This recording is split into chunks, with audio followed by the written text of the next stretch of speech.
Bismillahirrahmanirrahim. Alhamdulillahirabbil alamin. Wassallallahu ala nabiyyina Muhammad wa ala alihi wa sahbihi wa man tabi'ahum bi ihsanin ila yaumiddin, amma ba'd.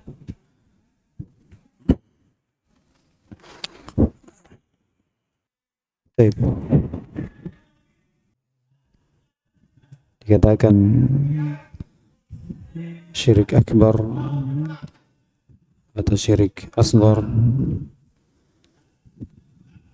dan ini dari disebutkan fikih beliau rahimahullah memberikan imtihan kepada kita untuk mengambil hukum dengan dalil yang dibawakan. Dalil yang pertama dari Al-Quran. Sudah kita jelaskan sebelumnya tentang sembahan-sembahan, tiga sembahan yang paling besar di sisi kaum musyrikin di zaman Nabi SAW: Al-Lata, Wal-Uzza, Wal-Manah. Mereka bertabarruk di sisi tiga sembahan ini, di mana Al-Lata bisa dengan dua bacaan bisa bermakna kuburan orang soleh atau batu. Kemudian Al-Uzza ini pohon. Kemudian Al-Manah juga bebatuan. Ini mereka kaum musyrikin bertabarruk di sisi tiga sembahan ini, bahkan berdoa, menyembelih, bernadar di sisi tiga sembahan ini. Dan ini dalil untuk dalil syirik akbar. Syirik akbar. Jadi kalau kita anggap tabarruk bisyajaratin atau hajarin menjadikan sebab datangnya keberkahan dari Allah Subhanahu wa taala, maka itu syirik asghar. Kemudian berdalilkan dengan dalil pendalilan syirik akbar, ini sudah lewat ya. Ini dari kebiasaan beliau rahimahullah, yang dimana menunjukkan adanya kesamaan dari dua sisi, sudah lewat kemarin ya. Adapun hadis ini jelas bahwasanya tabarruk, meminta keberkahan di mana hal yang tidak diperintahkan oleh Allah Subhanahu wa taala, yang tidak disyariatkan oleh Allah Subhanahu wa taala, menjadikan sebab datangnya keberkahan dari Allah, ini dari kesyirikan yang kecil. Ya, sebagaimana yang disebutkan Nabi SAW di sini. Tatkala beliau sallallahu alaihi wasallam mengingkari ya, kalau mereka ingin menggantungkan senjata-senjata mereka.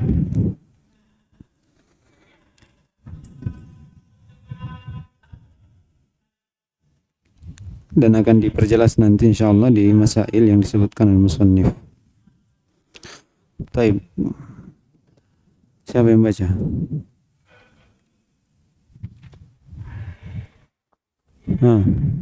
Abdul Alim mau baca.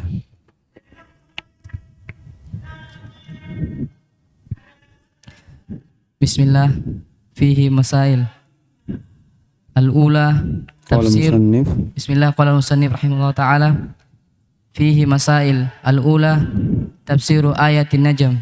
Iya. Kata beliau, pada bab ini ada beberapa masail. Yang pertama tentang tafsir ayatin najm, sudah berlalu ya. Sedikit tambahan disebutkan Muslimin rahimahullah dari ucapan Allah Subhanahu wa taala, afara'aitumul lata wal uzza. Al-ayat di situ ada istifham. Istifham itu bermakna at-tasghir wa at-tahqir, bentuk peremehan, menganggap kecil sembahan-sembahan selain Allah Subhanahu wa taala. Dikatakan, tidakkah engkau lihat itu kecil ya dianggap remeh, tidak ada apa-apanya. Dan itu di sisi orang kafir itu sembahan yang paling agung, yang paling besarnya. Banyak sembahannya, tapi tiga ini yang paling besar di sisi mereka. Kemudian Allah mengatakan afara'aitumul Lata wal Uzza. Ya, dianggap kecil oleh Allah Subhanahu wa taala. Bentuk tahkir, dianggap remeh. Remehan untuk sembahan tersebut. Naam. Ats-tsaniyah ma'rifatu suratil amri alladhi talabu. Yang kedua kata beliau mengetahui bentuk permintaan atau bentuk perkara yang mereka minta. Jadi mereka meminta kepada Nabi sallallahu alaihi wasallam kepada pohon ini Dzat Anwat atau Sidr ini untuk dijadikan sebagai tabarruk saja. Ya. Jadi mereka mau pohon itu dijadikan sebagai bentuk Allah Subhanahu wa taala mendatangkan berkah dari senjata yang digantungkan pada pohon itu. Bukan meminta untuk dijadikan sembahan. Ya. Itu bentuk permintaannya. Ya. Dan kalau bentuk seperti itu kemudian Nabi sallallahu alaihi wasallam melarang. Nabi sallallahu alaihi wasallam melarang untuk dijadikan sebagai tempat tabarruk karena itu tidak ada asasnya. Tidak disyariatkan oleh Allah Subhanahu wa taala. Oleh karena itu Nabi sallallahu alaihi wasallam melarang. Iya, dengan larangan yang keras. Iya, sampai dia ta'ajjub. Allahu akbar. Di riwayat lain subhanallah. Jadi itu bentuk perkara yang diminta. Permintaannya ini untuk dijadikan tabarruk saja, bukan dijadikan sebagai sembahan. Nah, itu bentuk permintaannya ya. Nah. Ats-tsalitsah kaunuhum lam yaf'alu. Yang ketiga kata beliau kaunuhum lam yaf'alu. Itu mereka tidak menggantungkan senjata-senjata mereka. Iya. Tidak menggantungkan, belum. Tapi bersamaan dengan itu Nabi SAW marah kepada mereka, mengingkari dari apa yang mereka ingin lakukan. Belum. Baru mau. Ya. Ini menunjukkan hal tersebut sangat dilarang. Iya. Masuk dalam syirik asghar. Walaupun mereka ini sahabat mengakui bahwasanya keberkahan itu datang dari Allah, tapi melalui sebab ini. Inilah yang dilarang oleh Nabi sallallahu alaihi wasallam. Ini yang dilarang oleh Nabi sallallahu alaihi wasallam, dan ini masuk dalam syirik asghar karena menjadikan sebab apa yang bukan sebab. Nah. Arabi'ah kaunuhum qasadut taqarruba ila Allah bidzalika lidhannihim annahu yuhibbuhu. Lihat, keberadaan mereka para sahabat yang baru masuk Islam ini itu memaksudkan at-taqarrub ila Allah. Bidzalik, ini dzalik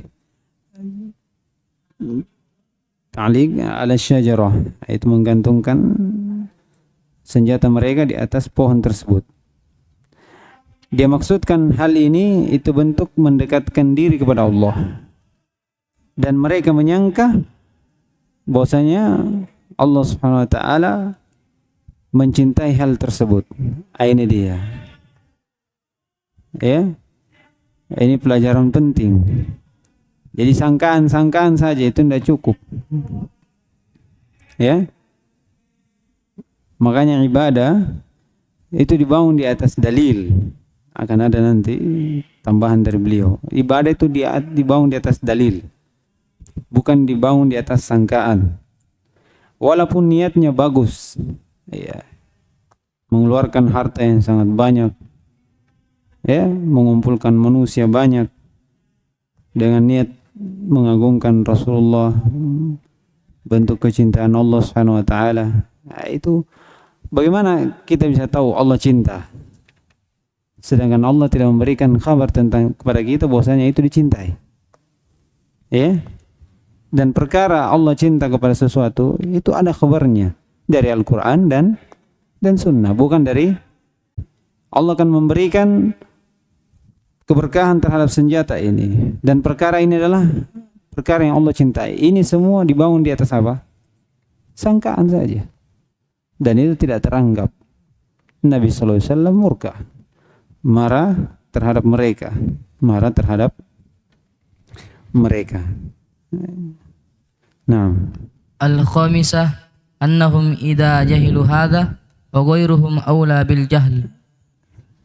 kata beliau bahwasanya mereka ini sahabat yang baru masuk Islam, idza jahilu hadha, kalau mereka saja ini tidak tahu perkara seperti ini, ya, fa ghairuhum, maksudnya dari umat ini selain sahabat, aula bil jahl,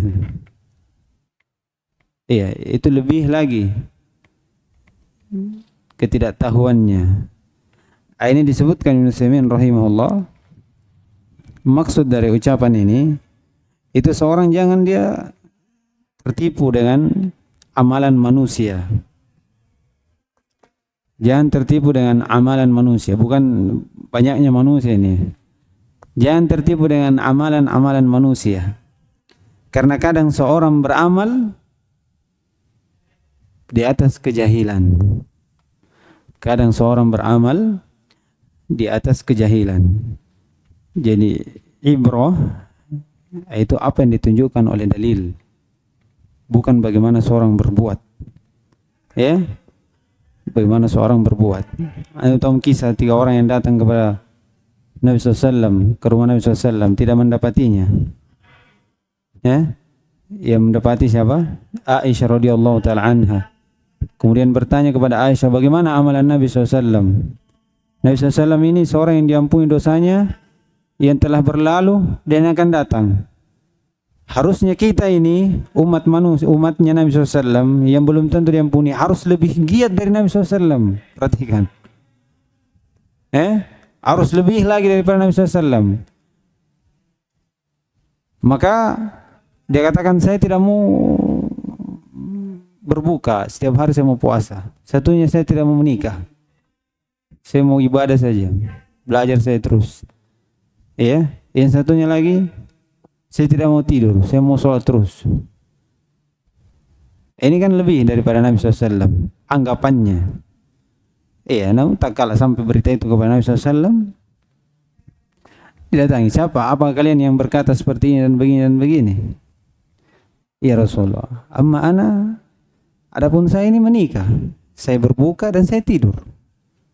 Iya, faman raghiba an sunnati falaysa minni. Lihat, amalannya bagus, ya kan? Tapi jangan tertipu, karena kadang amalan dibangun di atas kejahilan. Dia tidak tahu, cuma sangkaan saja, cuma lihat-lihat saja atau apa.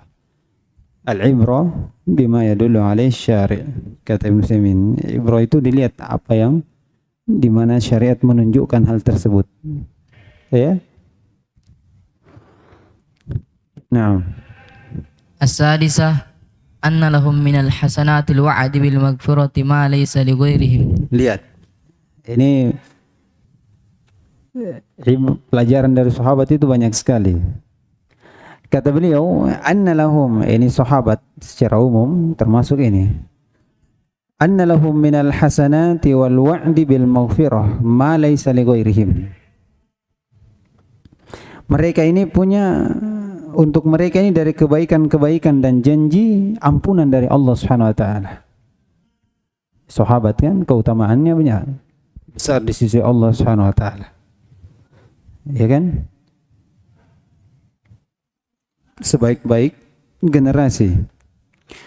Ma laisa li ghairihim, apa yang tidak ada untuk selain mereka, apa yang tidak ada untuk selain mereka. Seperti ucapan Nabi SAW, la tasubbu ashabi falau anfaqa ahadun dhahaban ya misla Uhud atau misla Uhudin dhahaban ma balagha muddahu aw nasifahu. Ini keutamaan, ya, Perhatikan, dari keimanannya ini sedikit saja disumbangkan, sedekahkan, itu nilainya di sisi Allah SWT besar. Tidak sebanding kalau kita menyumbang 1 gunung emas, itu tidak sampai pahala setengah atau 1,5 mud dari pahala mereka. Ini karena keimanan yang mereka miliki. Di dalam ayat lain juga kata Allah Subhanahu wa taala, la yastawi minkum man anfaqa min qabl fathi wa qatal. Ulaika a'zamu darajatan minal ladzina anfaqu min ba'di wa qatalu wa kullu wa'adallahu al-husna. Dua-duanya ini ya, itu sudah dijanjikan oleh Allah Subhanahu wa taala apa? Al-husna. Apa al-husna? Surga. Perhatikan, sudah dijanjikan. Tapi bersamaan dengan itu Nabi sallallahu alaihi wasallam tidak memberikan udzur pada mereka. Iya, tidak ada, baru minta. Belum melakukan, baru minta. Tapi tidak ada udzur. Ya, tidak ada udzur. Ini bagaimana penjagaan Nabi sallallahu alaihi wasallam terhadap agama. Terhadap agama, bagaimana menunjukkan umatnya pada kebaikan. Ya, tidak melihat apakah ini sudah diampuni, apakah ini sudah ini. Tidak. Bagaimana supaya mereka ini tetap di atas keimanan sampai mereka kembali berjumpa kepada Allah Subhanahu wa taala. Naam. As-sabi'ah anna an-nabiy sallallahu alaihi wasallam lam ya'dirhum bal radda alaihim biqaulih Allahu akbar innaha as-sunan la tattabi'unna sunana man kana qablakum wa qalladul amra bihadhihi thalatha. Kata beliau, jadi tak kala mereka ini memiliki kebaikan-kebaikan dan janji ampunan, janjikan surga.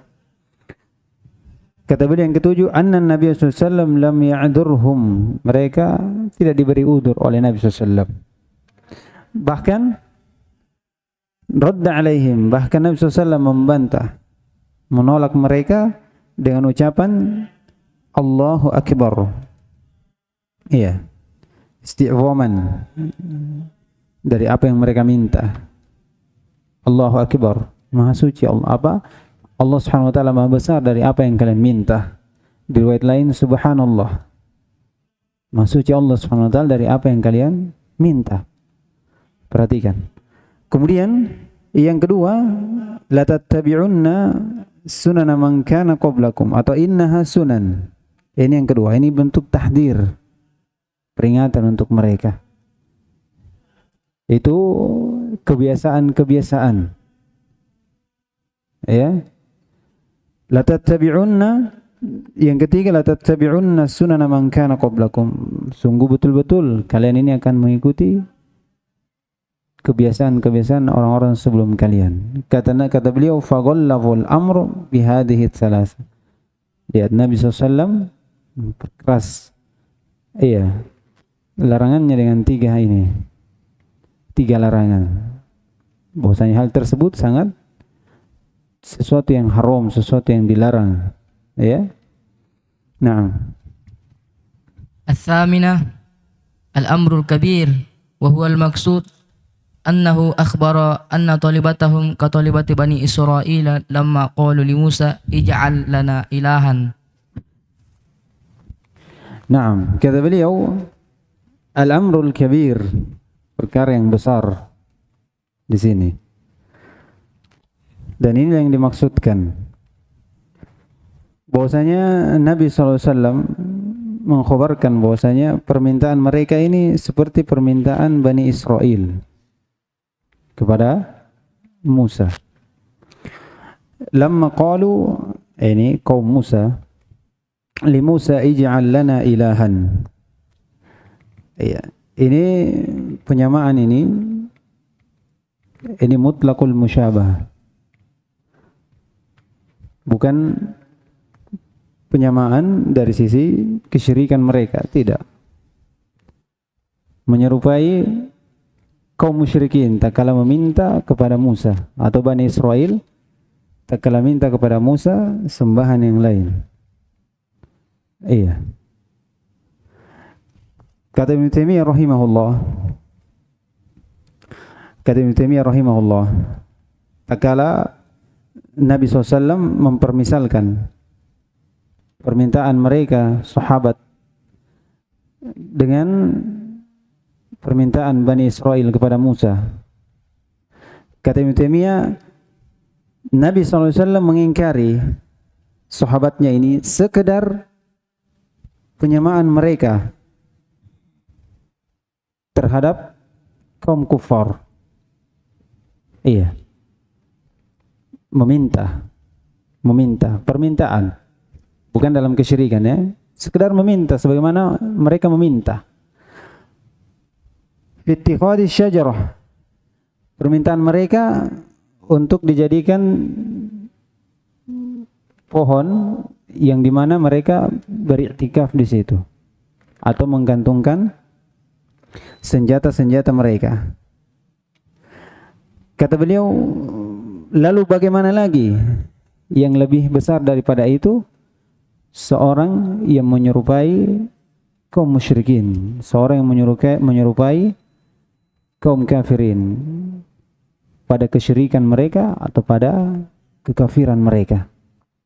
Lihat, sekedar penyamaan permintaan saja, mirip-mirip, tapi Nabi SAW mengingkari, bahkan disamakan. Lalu bagaimana lagi jika memang seorang menyerupai dari sisi apa? Kesyirikannya, dari sisi kekufurannya.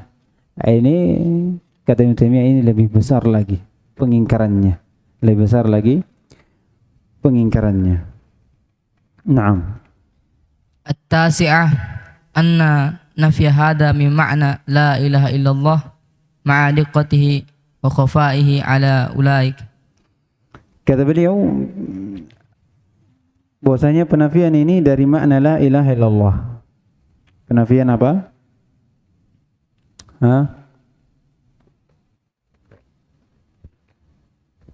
Penafian apa?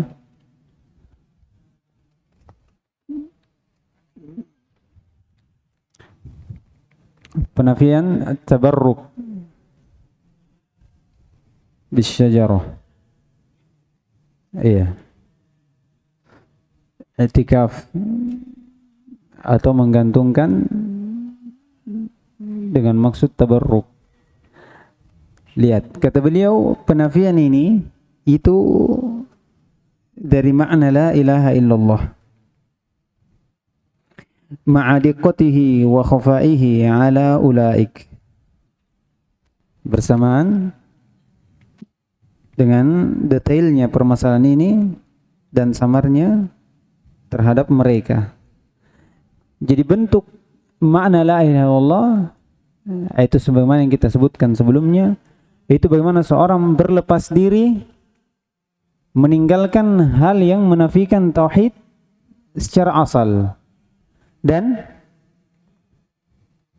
meninggalkan dari apa yang mengurangi kesempurnaan apa? Tauhid.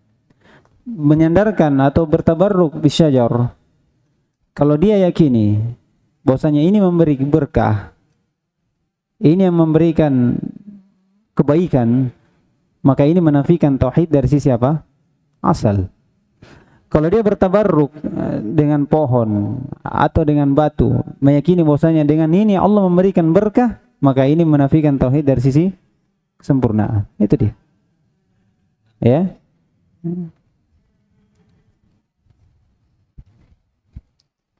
Al-ashirah annahu halafa 'ala al-futya wa huwa la yahlifu illa limaslahatin.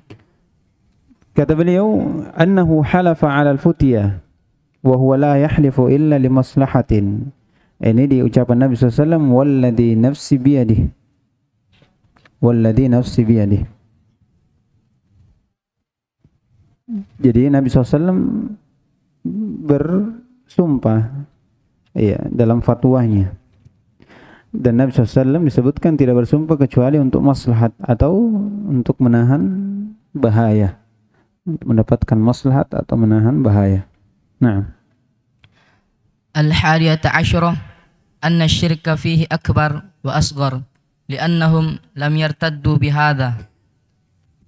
kata beliau, anna syirka fihi akbar wa asghar. Dalil ini menunjukkan adanya Syirik itu ada dua, ada asghar, ada akbar.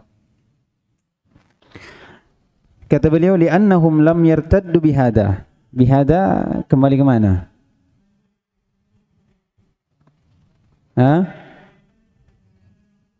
Tak kala dia meminta untuk dijadikan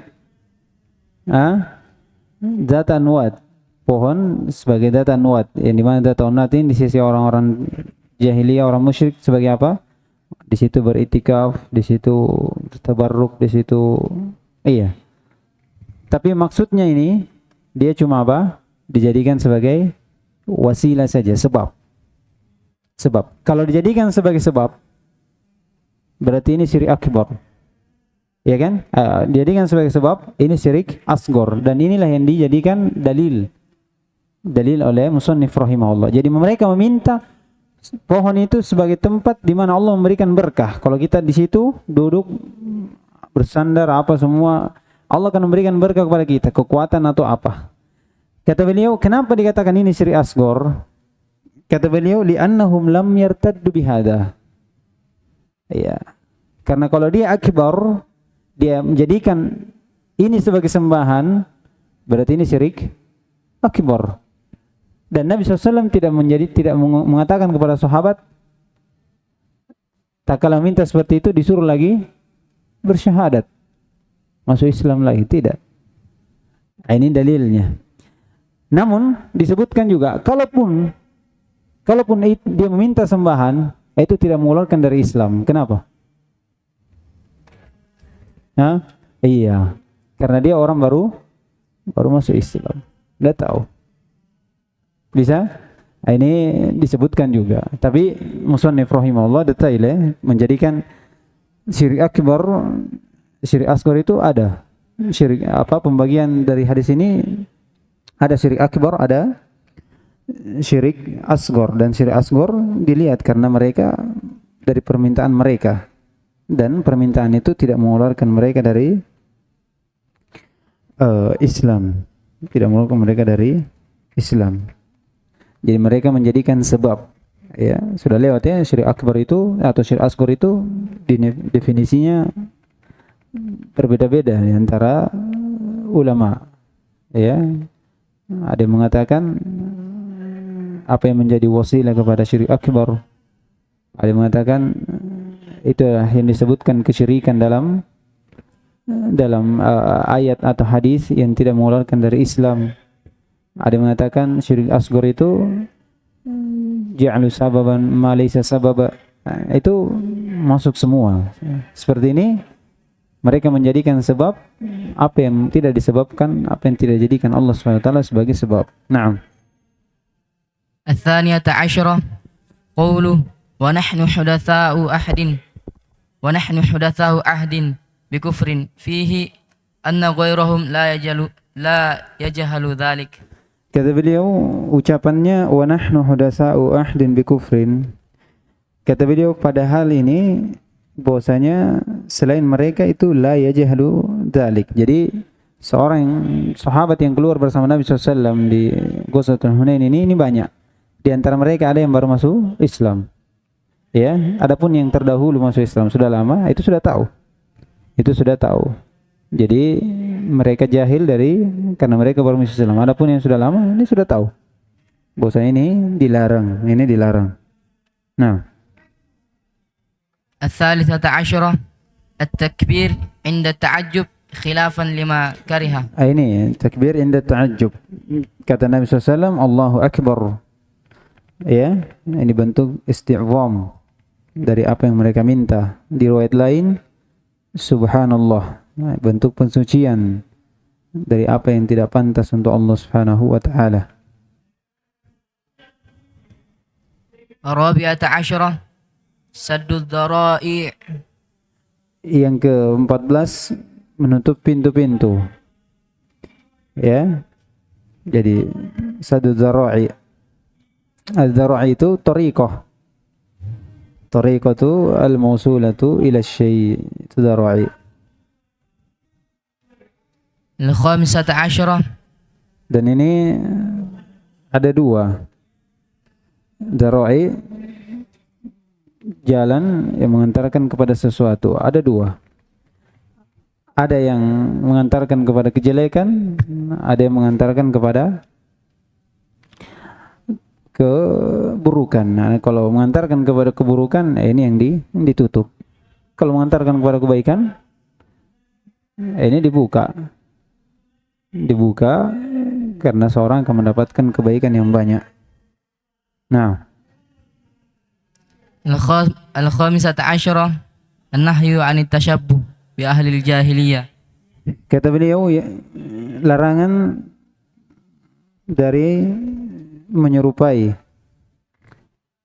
orang-orang jahil atau orang-orang jahiliyah terdahulu. Ini dari ucapan Nabi SAW. Innaha sunan. Ini yang pertama. Kemudian yang kedua, kata Nabi SAW, la tarkabunna sanana man kana qablakum. Dan ini ala sabilil inkar, pengingkaran. Ya, pengingkaran dari apa yang mereka, dari kebiasaan mereka. Nah, السادسة عشرة الغضب عند التعليم. iya, kata beliau al-ghadab 'inda ta'lim. Adanya kemarahan dalam ketika seorang mengajar. Ini diambil dari korina saja, dari ucapan Nabi SAW. Tatkala Nabi SAW mengatakan Allahu Akbar. Iya. Kemudian Nabi SAW mengatakan innaha sunan. Kemudian Nabi SAW mengatakan walladhi nafsi biyadih. Kemudian Nabi SAW mengatakan la tarkabunna sanana man kana qablakum. Ini korina-korina diambil menunjukkan bahwasanya Nabi SAW di sini itu marah terhadap sahabat yang meminta, ya, meminta untuk dijadikan zat anwat. Nah, السابعة عشرة القاعدة الكلية لقوله إنها السنن. iya, kata beliau qaidah kulliyah liqaulihi sallallahu alaihi wasallam innaha sunan, ay jalan ya, untuk kebiasaan. Ya. Dan ini umat ini, kata beliau, la tarkabunna sana man kana qablakum. Dan kata Nabi SAW, betul-betul kalian ini akan mengikuti kebiasaan-kebiasaan dari mereka. Dan ini perkara yang waqi' terjadi, ya. Ini dari a'lam nubuwah. Nah. الثامنة عشرة أن هذا علم من أعلام النبوة لكونه وقع كما أخبر. Iya, ini dari tanda-tanda kenabian, karena terjadi apa yang Nabi SAW sampaikan. Nah. التاسعة عشرة أن كل ما ذم الله به اليهود والنصارى في القرآن أنه لنا. Kata beliau, seluruh apa yang Allah SWT celah dengannya orang Yahudi dan Nasara dalam Al-Quran, kata beliau, annahu lana, itu larangan untuk kita. Ya, larangan untuk kita. Dari apa yang dilakukan oleh orang-orang Yahudi yang Allah celah dari perbuatannya, itu larangan untuk kita.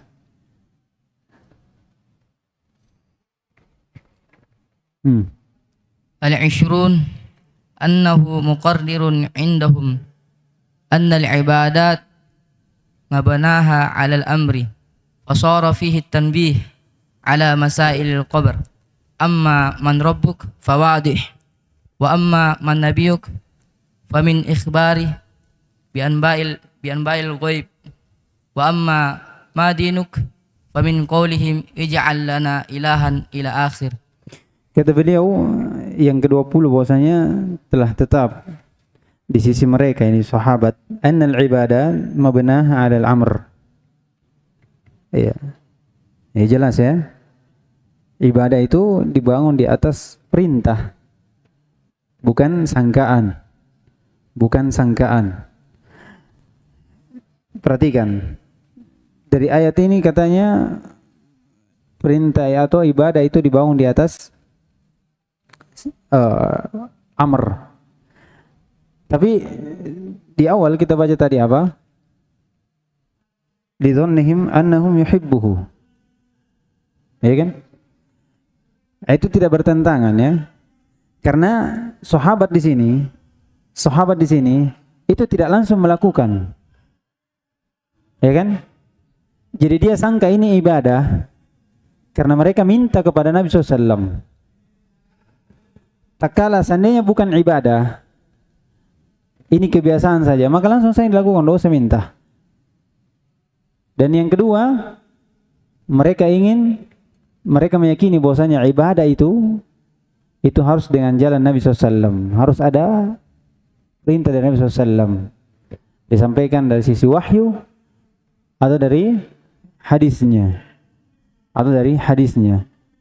Jadi sahabat di sini meminta sangkaan, tapi dia ingin Nabi SAW mengakui bahwasanya inilah ibadah. Tapi setelah itu apa? Tak kala meminta, Nabi SAW mengingkari. Jadi ini menunjukkan bahwasanya ibadah itu dibangun di atas al-amr. Iya. Oleh karena itu mereka meminta kepada Nabi SAW. Iya. Karena kalau Nabi SAW mengiyakan atau menjadikannya, maka itu sudah menjadi apa? Jelas ibadah. Karena Nabi SAW sudah mengizinkan. Izin Allah atau izin Nabi itu izin dari Allah Subhanahu wa taala. Ya, jadi tidak bertentangan. Kemudian kedua, fasara fihi tanbih 'ala al-masail al-qabr. Maka jadi pada hal tersebut tanbih terhadap masalah tentang pertanyaan dalam kubur. Amma man rabbuk fawadih. Kata beliau, adapun pertanyaan siapa Rabbmu, itu jelas. Maksudnya ini ayat bukan, beliau tidak berdalil dengan ayat ini bahwasanya ada pertanyaan dalam kubur. Ya. Tapi dari jawaban itu ada di sini. Jawabannya ada di sini. Jawaban dari pertanyaan itu dikatakan fa amma man rabbuk fawadih. Ya kan? Katakan siapa Rabbmu, ini jelas. Karena mereka ini mengetahui bahwasanya Allah adalah Rabbnya. Kemudian yang kedua, wa amma man nabiyuk, adapun dari siapa nabimu, maka bisa kita ketahui dari akhbar Nabi sallallahu alaihi wasallam dengan perkara gaib. Kata Nabi sallallahu alaihi wasallam, la tarkabunna sanana man kana qablakum. Ini gaib. Kemudian terjadi. Ini menunjukkan kebenaran Nabi SAW. Kita imani. Kemudian yang terakhir, wa amma madinu famin qawlihi ij'al lana ilahan ila akhir. Adapun dari apa agamamu, ini dari ucapan Allah Subhanahu wa taala, ucapan mereka ij'al lana ilahan, itu agama. Ilahan itu ma'bud, wal ibadah huwa ad-din. Huwa ad-din. Ya, jadi siapa yang benar dari apa yang mereka ketahui tentang Allah, tentang Nabi, tentang agama, maka dia akan bisa menjawab.